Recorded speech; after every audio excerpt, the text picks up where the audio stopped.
श्रम और रोजगार मंत्रालय ने रविवार को कोविड-19 महामारी के बीच ईपीएफओ और ईएसआईसी द्वारा संचालित सामाजिक प्रतिभूति योजनाओं के माध्यम से श्रमिकों के लिए अतिरिक्त लाभ की घोषणा की। इन लाभों में कर्मचारी राज्य बीमा निगम ईएसआईसी के बीमित व्यक्तियों के आश्रितों के लिए पेंशन शामिल है, जिनकी कोविड-19 के कारण मृत्यु हो गई, और कर्मचारियों द्वारा संचालित समूह बीमा योजना, कर्मचारी जमा लिंक बीमा योजना ईडीएलआई के तहत अधिकतम बीमा राशि में वृद्धि। भविष्य निधि संगठन ईपीएफओ मंत्रालय के एक बयान में कहा गया है, श्रम और रोजगार मंत्रालय ने ईएसआईसी और ईपीएफओ योजनाओं के माध्यम से श्रमिकों के लिए अतिरिक्त लाभ की घोषणा की है, ताकि कोविड-19 महामारी के कारण मृत्यु की घटनाओं में वृद्धि के कारण उनके परिवार के सदस्यों की भलाई के बारे में श्रमिकों के डर और चिंता को दूर किया जा सकता है। इसमें कहा गया है कि नियोक्ता को बिना किसी अतिरिक्त लागत के श्रमिकों को बेहतर सामाजिक सुरक्षा प्रदान करने की मांग की गई है।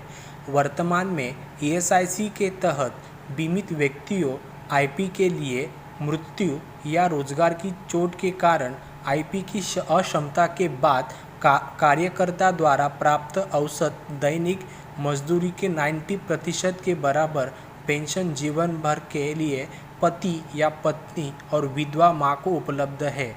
लंबे और बच्चों के लिए जब तक वे 25 वर्ष की आयु प्राप्त नहीं कर लेते। पहली शर्त यह है कि आईपी को ईएसआईसी ऑनलाइन पोर्टल पर COVID रोग के निदान से कम 3 महीने पहले पंजीकृत होना चाहिए, जिसके परिणामस्वरूप मृत्यु हो सकती है।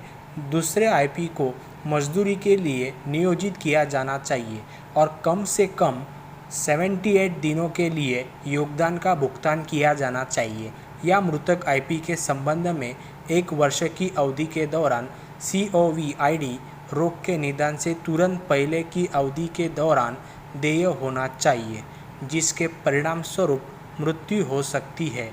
आईपी जो पात्रता शर्तों को पूरा करते हैं और उनकी मृत्यु हो गई है।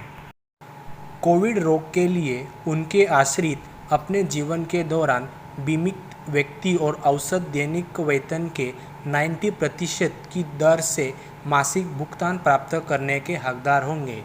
यह योजना 24 मार्च 2020 से 2 साल की अवधि के लिए प्रभावी होगी। ईपीएफओ की कर्मचारी जमा लिक्विड बीमा ईडीएलआई योजना के तहत इस योजना के सदस्यों के परिवार के सभी जीवित आश्रित सदस्य की मृत्यु के मामले में ईडीएलआई का लाभ उठाने के पात्र है। वर्तमान में इस योजना के तहत कर्मचारी की मृत्यु के मामले में दिए जाने वाले लाभों को ग्रेच्युटी के भुगतान के लिए न्यूनतम सेवा की आवश्यकता नहीं है। ईपीएफ और एमपी अधिनियम के प्रावधानों के अनुसार पारिवारिक पेंशन का भुगतान किया जाता है। 91 के लिए मजदूरी की 70% का बीमा लाभ कर्मचारी के बीमार पड़ने और कार्यालय नहीं आने की स्थिति में वर्ष में दिनों का भुगतान किया जाता है। मंत्रालय द्वारा जारी एक अधिसूचना में योजना में कुछ संशोधन किए गए हैं। सबसे पहले अधिकतम लाभ की राशि में से वृद्धि की गई है। दूसरे, मृतक कर्मचारियों के पात्र परिवार के सदस्यों को 2.5 लाख रुपए का न्यूनतम आश्वासन लाभ, जो एक ही प्रतिष्ठान में 12 के लिए निरंतर रोजगार के मौजूदा प्रावधान के स्थान पर अपनी मृत्यु से पहले एक या अधिक प्रतिष्ठानों में लगातार 12 महीने की अवधि के लिए सदस्य थे। मंत्रालय ने स्पष्ट किया कि एक प्रतिष्ठान में लगातार 1 वर्ष की स्थिति के कारण ठेका अनौपचारिक मजदूरों को लाभ से वंचित होना पड़ेगा। मंत्रालय ने पूर्वव्यापी प्रभाव से यानी 15 फरवरी 2020 से न्यूनतम 2.5 लाख मुआवजे का प्रावधान भी बहाल कर दिया है।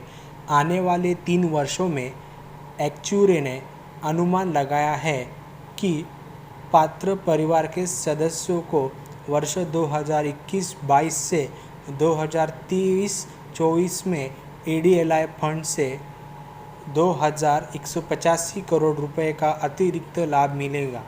योजना अंतर्गत मृत्यु के कारण होने वालों दावों की संख्या लगभग 50,000 प्रति वर्ष अनुमानित की गई है, जिसमें लगभग 10,000 श्रमिकों की अनुमानित मृत्यु को ध्यान में रखते हुए दावों में वृद्धि भी शामिल है।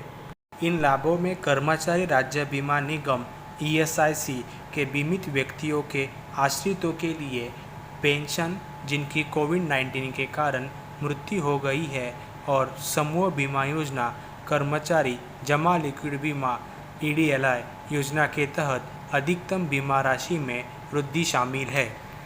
कर्मचारी भविष्य निधि संगठन ईपीएफओ ने हाल ही में ग्राहकों को अपने भविष्य निधि पीएफ खातों से एडवांस के रूप में से पैसे निकालने की अनुमति दी है।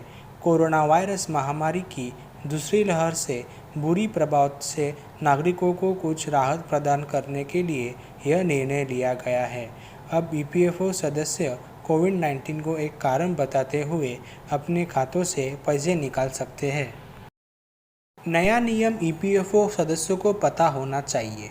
इससे पहले सेवानिवृत्ति निकाय ग्राहकों की बीमारी, घर खरीदने आदि जैसे कुछ मामलों में गैर वापसी यानी एडवांस लेने की अनुमति देता था।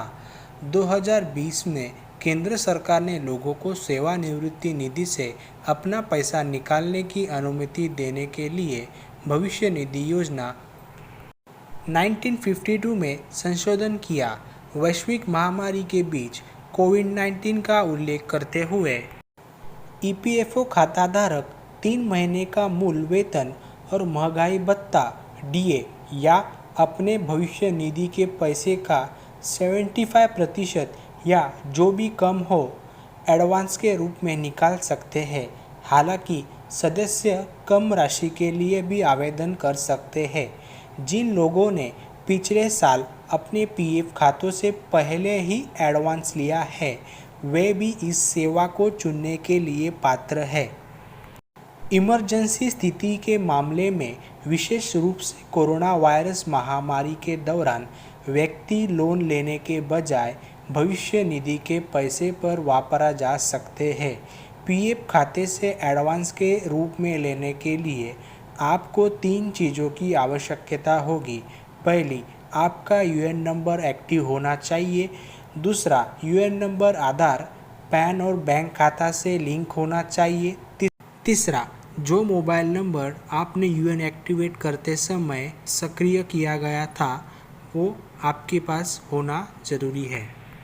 ऐसे ही नए नए अपडेट्स पाने के लिए चैनल को सब्सक्राइब, वीडियो को लाइक और अपने दोस्तों के साथ शेयर करना ना भूलें।